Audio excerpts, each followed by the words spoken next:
beautiful friends and fellow word lovers. Welcome back to Pocket of Poetry. My name is Olivia. Today I'm going to be doing another poetry video, and we're going to be talking about some prompts and different ideas to kind of get the creative juices flowing when it comes to poetry.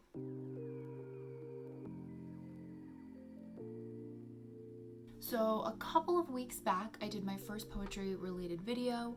I posted a video where I picked random words out of like a little box, and I wrote a poem inspired by those words. And I had a lot of fun doing that video, and I think some people liked it. So I am going to be doing another poetry video. Today's runs a little bit more on the lines of advice. I kind of wanted to give you guys some ideas on how to get started with writing poetry, or just how to continue if you already do write poetry and you're kind of stuck right now. I just wanted to give some little ideas of how you can kind of get out of a slump, or just prompts to kind of get you writing. And then I also want to write a poem in today's video and follow one of my own prompts.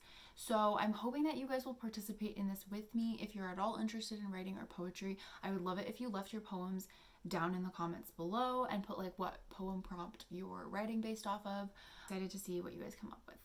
So without further ado, I'm just going to jump right into the poem ideas.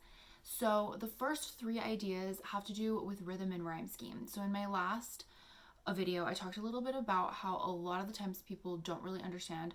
I feel like I see a lot of people on social media not really understanding like the concept of a poem. Like I see a lot of people just kind of word dumping and calling it a poem, which nothing against word dumping. I think it can be great.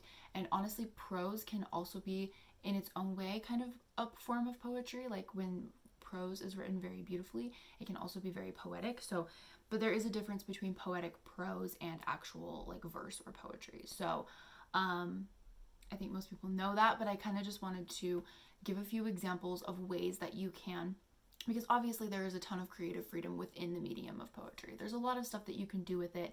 There's a lot of different rhythms, a lot of different rhyme schemes, a lot of different ways that you can kind of play with words.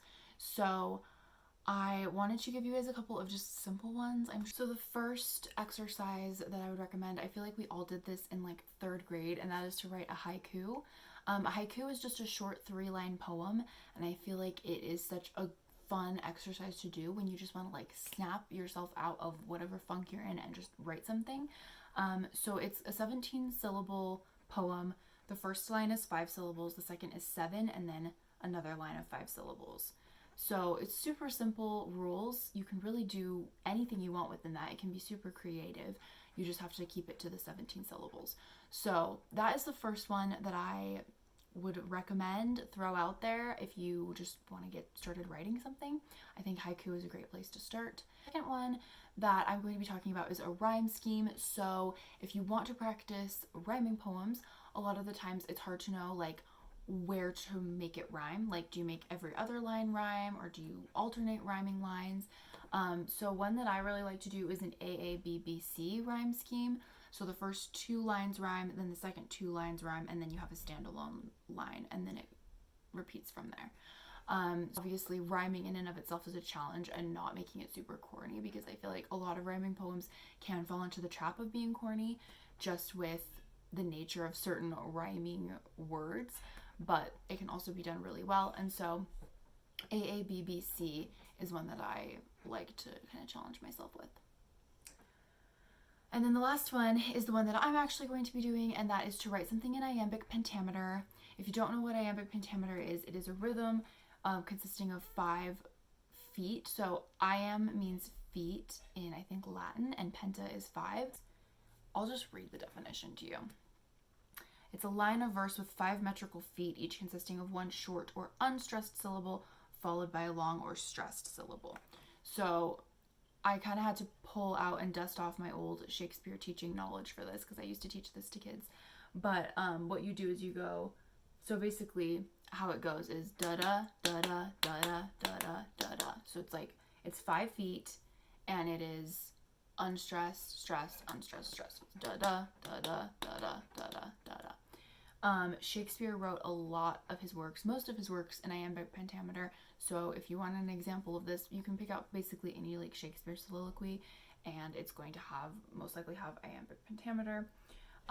Just a really easy scheme to use, and it's really versatile. You can do a lot with it. So I'm going to challenge myself to write something in iambic pentameter today. But then moving on to the next half of my prompts, before I do that, I have a couple of prompts just regarding topics. Sometimes people are like, what do I write a poem about? And maybe sometimes you have an idea inside you that you want to write about, but you need to figure out how to write about it effectively, because that's the hardest part, right? When you want to write a poem and you have an idea and you have a seed in something that you want to get out there into the world, figuring out how to translate it into a poem form. And a big part of poetry is using your five senses. I feel like, honestly, all writing in general, not just poetry, needs to use senses, because we all experience the world through our senses. And so when we read something that's very sensory, we can kind of relate our own experiences to that. We can start to see pictures in our mind. We can start to visualize things and feel things in our hearts. By sensory, I just mean like incorporating your five senses into your writing. So like sight, smell, taste, hearing, all of that.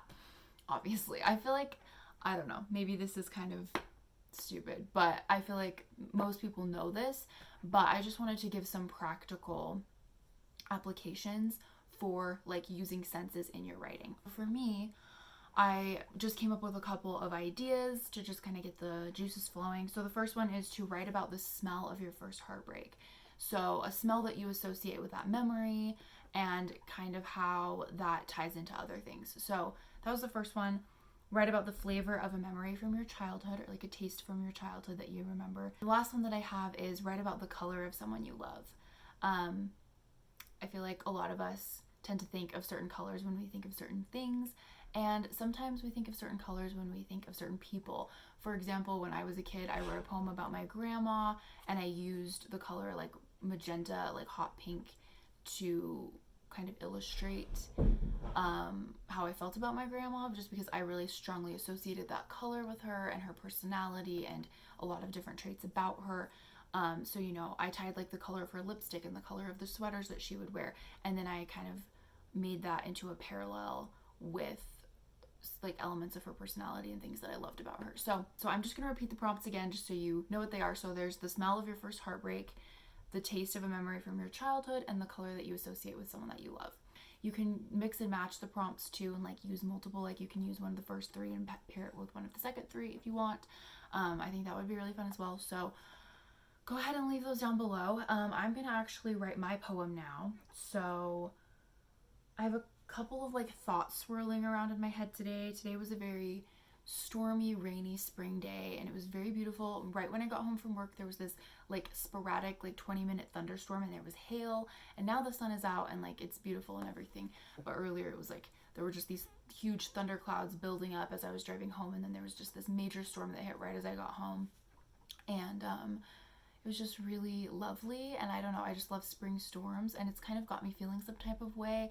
And then I also finished reading The Secret History yesterday, so that also has me feeling some type of way. I'm excited to talk to you guys more about my thoughts on that book later, because I am like not going to stop thinking about it for a long time, we'll just say that. So I'm kind of in this mood, and I kind of have these like things floating around in my head. So I'm going to try and write my poem. I'm going to write it in iambic pentameter, and then I'm going to check back with you guys and read you the poem. So yeah. Whew, okay, I did it. I feel like the hardest part of writing poems sometimes is just getting started. Seriously, it took me so long to start. I was just like staring at a blank page, and then I started writing and it started to flow. So what I did was I wrote this poem in iambic pentameter, like I said, and I did it not rhyming because I kind of wanted to illustrate how a poem cannot rhyme but can still be a poem because it's in this rhythm. So hopefully I did an okay job with it. I'm going to read it to you guys real quick. The trees were blooming pink against the sky. The clouds were black and thick, waiting for rain. My dreamy gaze was fixed upon it all. My thoughtless dreams were dancing. I could not read my own handwriting there. My thoughtless dreams were dancing through my soul. My body drove my small car down the street, but in my heart I was a world away. My soul was dancing among buttercups, my chocolate hair with misty drops bedewed. My spirit longed to run free without care, but underneath it all my peace pursued. Oh, whoops, I accidentally rhymed there. Despite the dark storms gathering above, within my soul a sense of peace prevailed, for poetry had seeped inside my blood, just waiting quietly to be written. So there's my poem. I don't know, I really like it. I like how kind of, I don't know, I feel like the rhythm itself kind of mirrors the feeling that I wanted to convey in this poem, because I kind of wanted to convey that feeling of peace and quiet, just like looking at nature, enjoying nature, and just feeling this like peaceful feeling in your soul. And I feel like that's kind of how this poem flows. And yes, I did accidentally rhyme at one point. I tried to avoid rhyming, but I didn't notice that I did it right there. There were a couple of points when I wanted to rhyme, but I tried to like push away from that just because I wanted to see how the poem would turn out. Whew, okay, I did it. I feel like the hardest part of writing poems sometimes is just getting started. Seriously, it took me so long to start. I was just like staring at a blank page, and then I started writing and it started to flow. So what I did was I wrote this poem in iambic pentameter, like I said, and I did it not rhyming because I kind of wanted to illustrate how a poem cannot rhyme but can still be a poem because it's in this rhythm. So hopefully I did an okay job with it. I'm going to read it to you guys real quick. The trees were blooming pink against the sky. The clouds were black and thick, waiting for rain. My dreamy gaze was fixed upon it all. My thoughtless dreams were dancing. I could not read my own handwriting there. My thoughtless dreams were dancing through my soul. My body drove my small car down the street, but in my heart I was a world away. My soul was dancing among buttercups, my chocolate hair with misty drops bedewed. My spirit longed to run free without care, but underneath it all my peace pursued. Oops, I accidentally rhymed there. Despite the dark storms gathering above, within my soul a sense of peace prevailed, for poetry had seeped inside my blood, just waiting quietly to be written. So there's my poem. I don't know, I really like it. I like how kind of, I don't know, I feel like the rhythm itself kind of mirrors the feeling that I wanted to convey in this poem, because I kind of wanted to convey that feeling of peace and quiet, just like looking at nature, enjoying nature, and just feeling this like peaceful feeling in your soul. And I feel like that's kind of how this poem flows. And yes, I did accidentally rhyme at one point. I tried to avoid rhyming, but I didn't notice that I did it right there. There were a couple of points when I wanted to rhyme, but I tried to like push away from that just because I wanted to see how the poem would turn out. So anyway, hopefully that kind of makes sense. If you still don't get the iambic pentameter thing, I'm gonna read it a couple lines again just with the like cadence. So it's, the trees were blooming pink against the sky. The clouds were black and thick, waiting for rain. My dreamy gaze was fixed upon it all. My thoughtless dreams were dancing through my soul. So that's kind of how iambic pentameter goes. Hopefully this made sense. Anyway, thanks so much for watching, you guys. If you enjoyed this video, please give it a like or subscribe if you feel like it. Once again, please leave your poems down in the comments below. I would love to hear them, and I will see you guys all in the next video. Bye.